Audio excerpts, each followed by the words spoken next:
I am Ferdinand Marcos, and I am the President of the Republic of the Philippines. I stand today on behalf of 110 million Filipinos.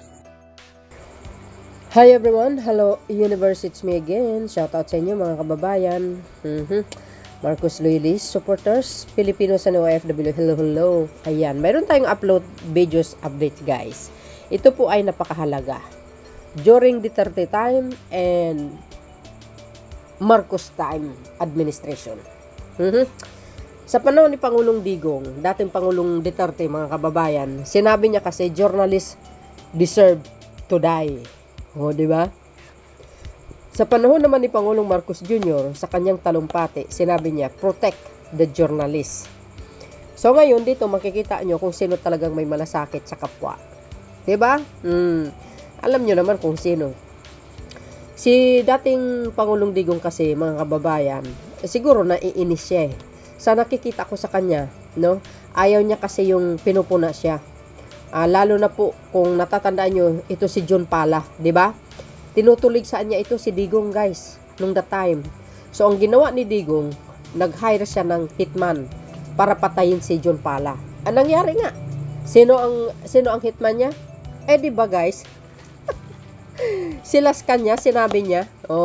Di kayo naman Kaya siguro ganyan, sabi niya, journalists deserve to die. Galit siya kasi talagang tinutulig siya ng mga journalist eh.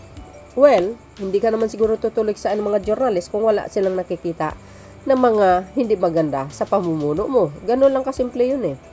Ngayon, dito naman kay Pangulong Marcos Jr., ang sabi niya sa kanyang speech, protect the journalists. So, basahin ko po sa inyo dito, mga kababayan, no? Dahil sa during the Duterte administration, actually guys, no, marami ding mga journalists ang namatay. I remember, siyempre, isa na dyan si Kaper Silapid. Correct me if I'm wrong, mga kababayan, di ba? Alam po natin si Kaper Silapid, talagang tinutulig sa niya ito, si Digong, nung that time. Wala akong sinabi na si Digong ang nagpapatay. Mga kababayan, kayo na pong bahalang mag-isip. So, sabi dito guys, no, basahin po natin. Di ba? Walang papanig sa lagim, kadiliman at kasamaan. Kaya papanig kami sa tama, papanig kami sa rule of law at justice. Papanig kami sa President Bongbong Marcos. Kaya, kay BBM ka ba? Papanig? Of course, kay BBM ako. Dahil ito mabait ito, hindi palaway. No? Hindi tulad ni Digong. Ay, nuknukan ng kasamaan ito. Sa totoo lang. Ngayon mga bes, babasahin po natin itong during Duterte time kung ilan po ang namatay ng mga journalist, no? Mahalaga ito eh. Napakahalaga ito sa atin. Kasi ang mga journalist na ito, malaki din nakakatulong ito sa bansa natin sapagkat kung yung mga kanilang mga column o kanang mga post may spread nila ang good news tungkol sa bansa natin, hindi natin nalalaman, di ba? So dahil sa kanila, marami po tayong nakukuhang mga good information naman. Di ba? Sabi po dito, no? Kaya, nung during Duterte time. Yan basahin po natin. Journalists deserve to die. Grabe si Digong, ano? kung makapagsalita. Ganun pala yun, guys. Pag sanay na pumapatay, yung mag-uutos para patayin yung isang tao, wala nang pakialam eh. Sabi po dito, Philippines Duterte condemned for saying journalists deserve to die. Talagang tinutulig siya nung that time na yun. Sinabi niya kasi yan eh. June 1, 2016. Philippines President-elect Rodrigo Duterte has been condemned by media group for saying some of the many journalists killed in the country had deserved to die.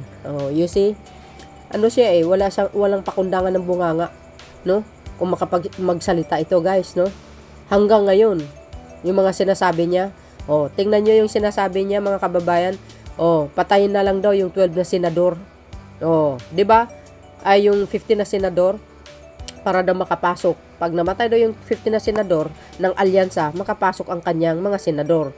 Kundi naman ay papasabugin. Yes, papasabugin niya. Ibig sabihin, pasabugin yung alyansa rally para maubos sila lahat. Baka kasama na si Pangulong Marcos Jr. doon. Dahil yun ang banta rin ni Sara Duterte, di ba? Oh, yeah, talagang kinondem siya nung that time. So, dito nyo makikita, no, na nagkamali tayo, na binuto yan noong 2016. O, minsan masasabi natin, si Senator Amy Marcos kasi, bakit niya kasi ini-endorso ito eh. O, di ba guys? Kung walang Marcos, hindi nanalo yan. Marcos loyalist, ay, wala yan. O, sabi dito ng international ito guys, Sabi dyan, Philippine Duterte condemned for saying journalists, ayan, deserve to die. Ang sinabi ng BBC. Alam nyo naman ng BBC guys, is international po yan. June 1, sabi po dito. Basahin po natin. June 1, 2016, ayan, Philippine President-elect Rodrigo Duterte has been condemned by media group for saying some of the managerial skilled in the country had deserved to die. Diba? Ang sama ng pag-uugali. Nuknukan ng kasamaan nito eh. Si dating Pangulong Digong. Sorry to say, nasasabi ko sa kanya yan because, tingnan nyo naman ang nangyari sa EJK. Mahigit 30,000 ang namatay sa war on drugs.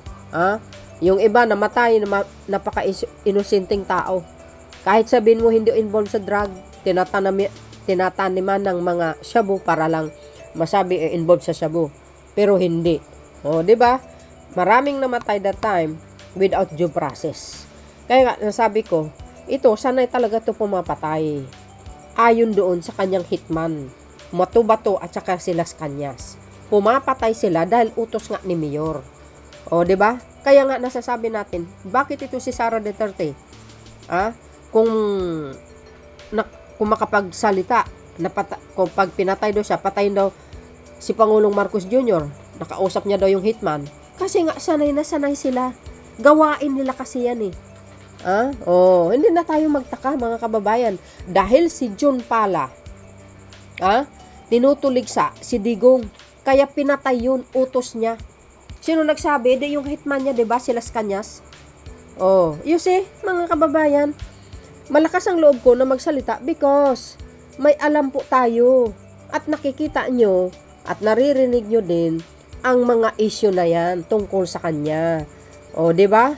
Mismo ang hitman niya ang nagbulgar sa mga pinagagawa ni Duterte. Ay, nako guys. Ito yung sinabi ng International Federation Journalist. Ayan, i-research nyo yan. Alert, Filipino journalist who investigated Duterte drug war killed. Ayan, tingnan nyo naman. Ilan ang namatay? December 10, 2021, prior to Malabanan killings.